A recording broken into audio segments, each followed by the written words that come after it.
Hi, hello. Welcome to the episode of Isaiah's Newsstand. It's your host, Isaiah Edwards. The date is October the 13th, 2023. Hopefully, this episode finds you well in good spirits and high hopes. As for me, I'm having a good one. I'm having a spooky one. Happy Friday the 13th to everyone who enjoys and participates. Hopefully, you're getting a cool, cheap tattoo as you're listening to this. That would be really fucking raw. Let's see here.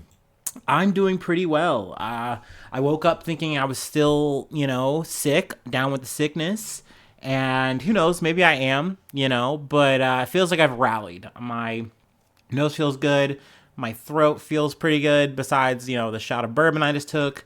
We're vibing. We're good. So we're starting off this Friday. Happy Friday, everyone. We're doing that well. We're doing that right. So hopefully you are as well.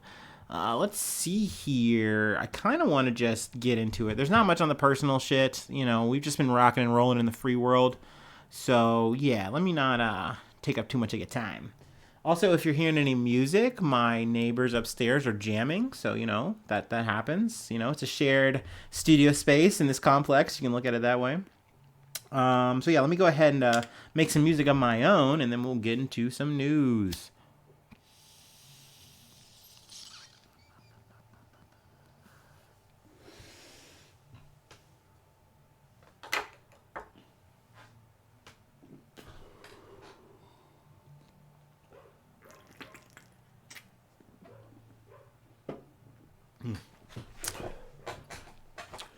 Whew.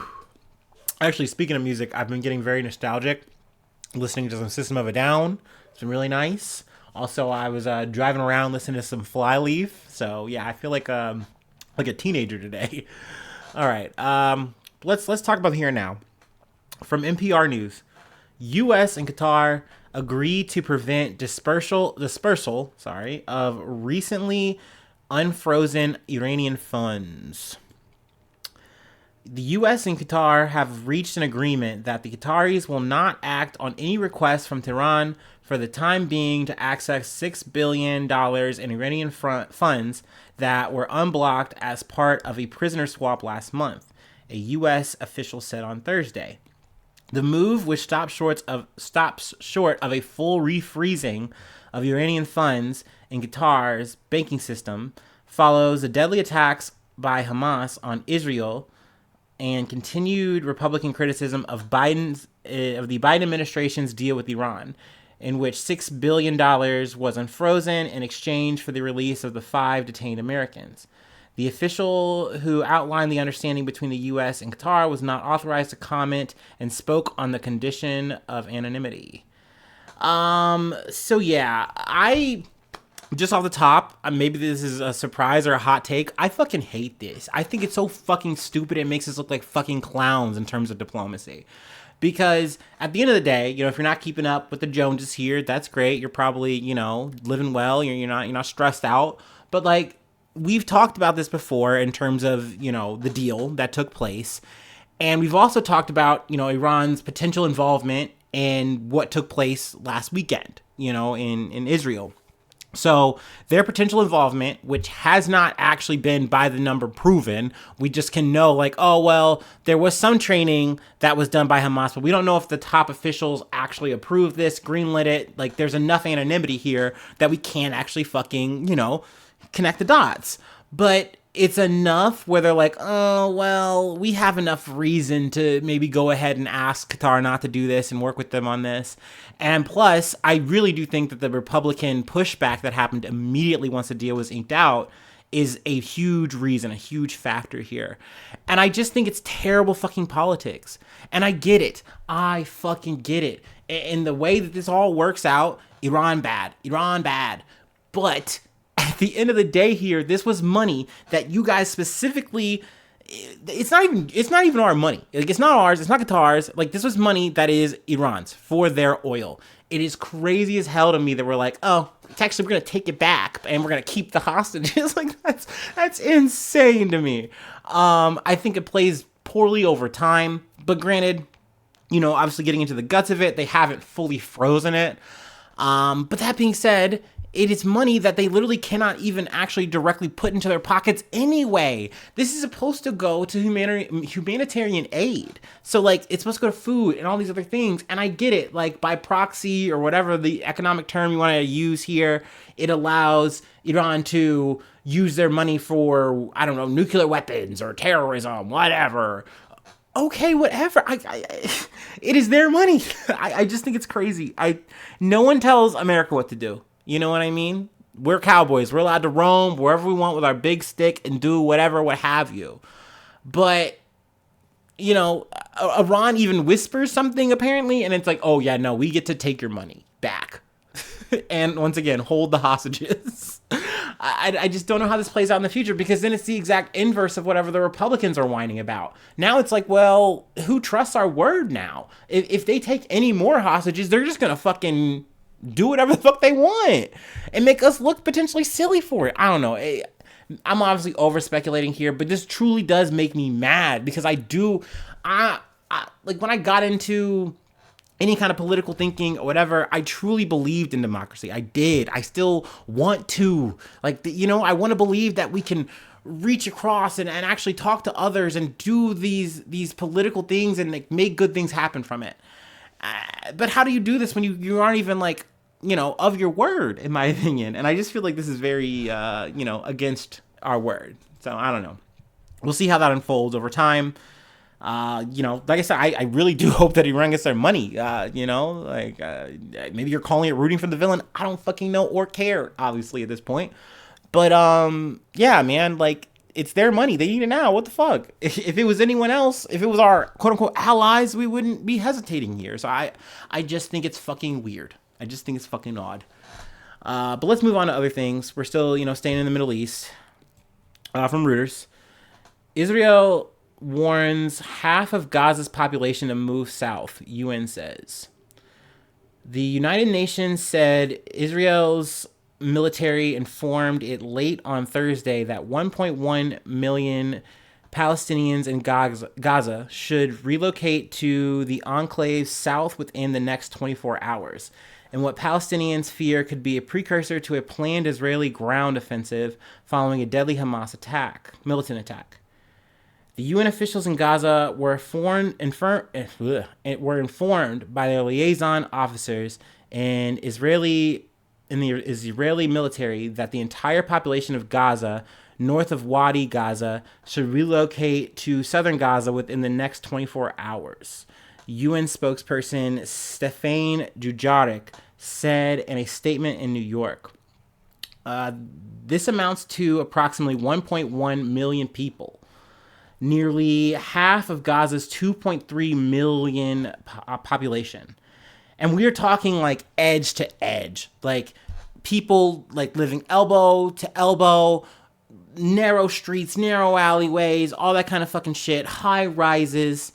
Mind you, shit that literally Israel top brass to say, we are going to level this so that we can fucking find Hamas and eradicate them. We don't care. We are just going to level all of this. So you guys cannot be in this area. That is our compromise to you. You have 24 hours.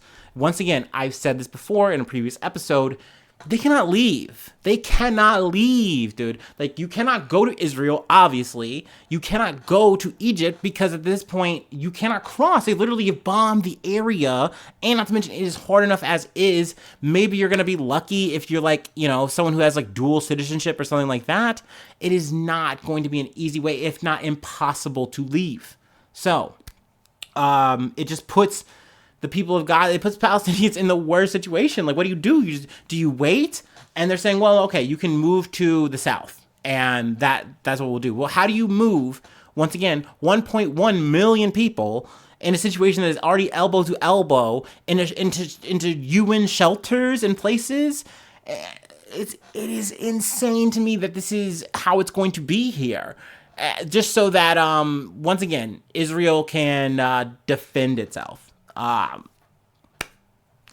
to me is very bothersome. It's very upsetting to, cover this kind of shit. You know what I mean? Like, this isn't justice, if you ask me. This is revenge. That's what it looks like. That's what it feels like to me when I cover the shit, when I listen to the shit, when I see the shit.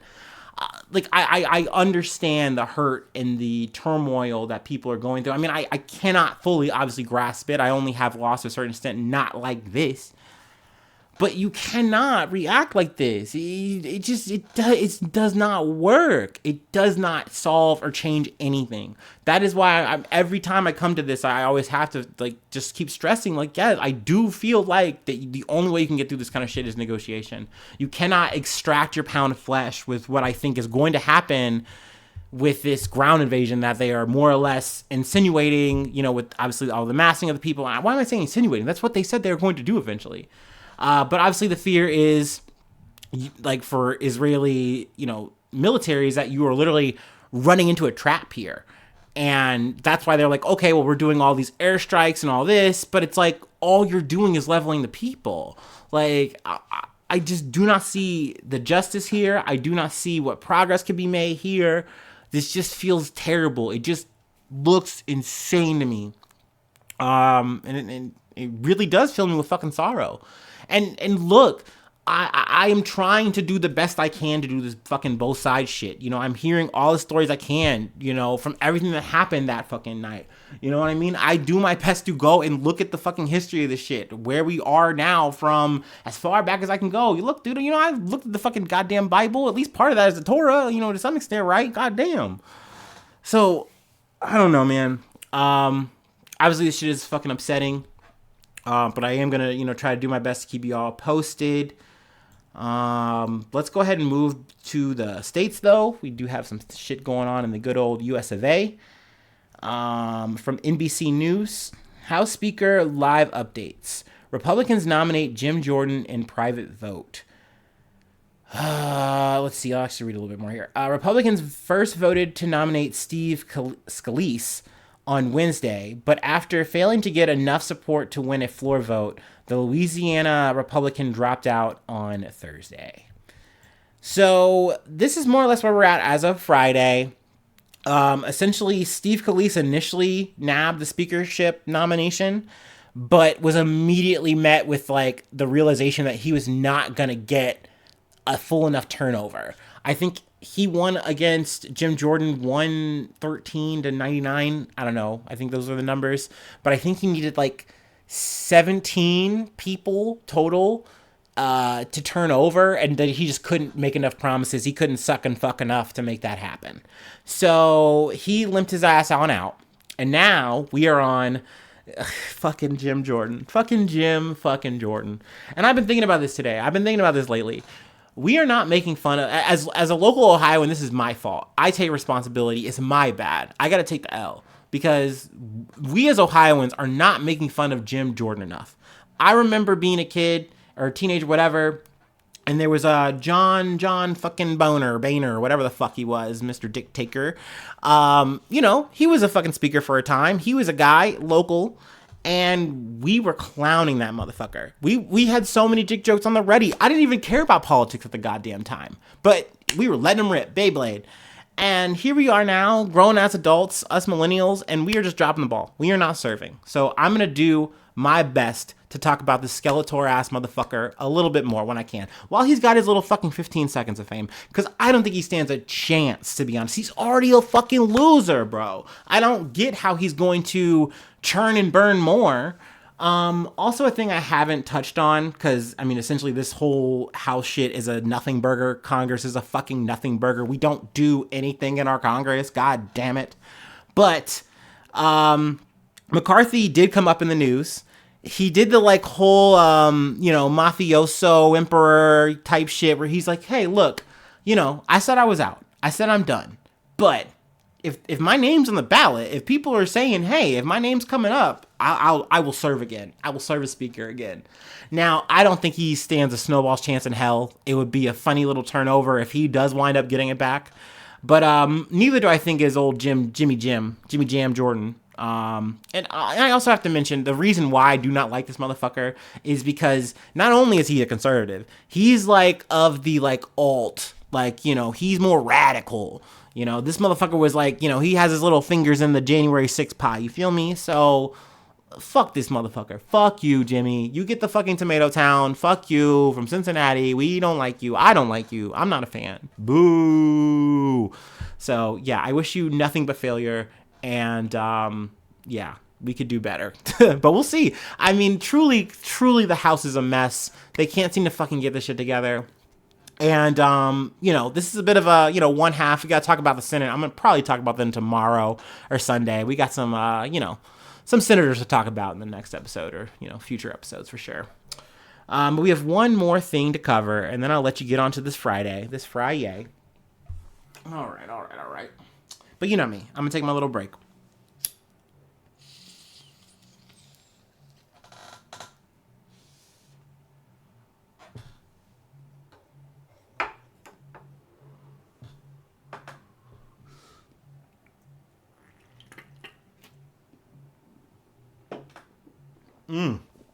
Oh, yeah. Tasty. Oh, man. Okay, I'm sorry I'm doing a little bit of a tangent. I'm looking at this Grubhub commercial. And it's got Snoop Dogg in, like, this satin, like, suit. And he looks like an auntie. I love it. So happy for him. Ooh. Okay. All right. Let's be professional. Ooh. Okay. Halle Berry. Okay. From Reuters. Kaiser Permanente. Union coalition reaches tentative deal after strike. Woohoo! We love to see it, baby. We love to see a union win, baby. Okay. A union coalition for Kaiser Permanente healthcare workers reached a tentative labor deal with the hospital system on Friday that included across-the-board wage increases after 75,000 members took part in a 3-day strike last week. The strike was the largest recorded among medical workers and included nurses, medical technicians, and staff support at hundreds of Kaiser hospitals and clinics from California to Virginia. The new minimum wages will reach $25 per hour in California for union-represented employees over 3 years and $23 per hour in other states where the company operates, a joint statement by the union and the company said. Now, as per usual, we still got to wait for, everyone to sign off on it, all the ink to dry, all of that. But I'm super happy to see this. I think it's super great to see another union victory, especially in something like the medical field and something that was literally so, like, boom, like just almost felt like one punch in a way in that regard, where it's like, look, we're doing this 3-day strike. And then they're like, okay, next one's going to be for a week. And I think it was going to be in November. And they're like, okay, whoa. And they said, okay, we're going to come to the table. We're going to give you what you need. What you fucking need. And that's great. Like, I just fucking love to see it. Clap it up. So that's a dub here. We love to talk about a fucking win, some fucking good news. Sadly, we got to tinge it with a little bit of bad before we close out. Mix. I shouldn't say fully bad, but, the United Auto Workers strike is still continuing. I know it's kind of been a push and pull. These places actually aren't working with us as much, so we are going to have to, actually go back out, hit the line, things like that. So it's a bit of turning and burning, but it's still continuing, and I still think it's going well. It's still effective. As for SAG-AFTRA, the actor strike, we did talk about the writers. That was the dub. But the actors still seems to be a bit of a push and pull. They had to kind of leave the table as last time I checked, because the numbers are just not lining up from the other side. And that kind of in a way does make sense, because the writers got what they wanted. We kind of thought, well, okay, it's just going to be like, cool, let's just give service along the board. And it's like, no, we need to now maybe say, hey, no, you guys got to bear the brunt. Someone's got to take the bag here. It's not going to be us. And so, I don't know. I think there's a little bit of that. It's my speculation there. But, I'm still hoping for a good result there. I'm still rooting for it. So we'll see. I'm still honking for my local UAWs when they're out there on the line. We love to see that shit. But yeah, that's the news. That's where I want to leave it for this episode. Thank you so much for tuning in. I do have to shill a little bit, quick bit. Patreon.com/Isaiah News. If you'd like to support the effort, you become a newsie. I shout you out, say your name on the podcast. Free ways to hit me up, IsaiahNews1@gmail.com, as well as all the socials. You can find me there or the podcast there. And then let's see here. I say. The YouTube. Can't forget the YouTubes. Thank you so much if you're listening on YouTube. That's pretty cool. That's great. Feel free to subscribe. Maybe that'd be great. That would mean a lot to the podcast, a lot to the effort. And then thumbs up, all the reviews. Please, nice little comment. That'd be nice. That'd be lovely. But yeah, thank you so much for tuning in. Thank you so much for being a friend. And hopefully I see you soon for some more good news. I love ya. Bye-bye. Mwah.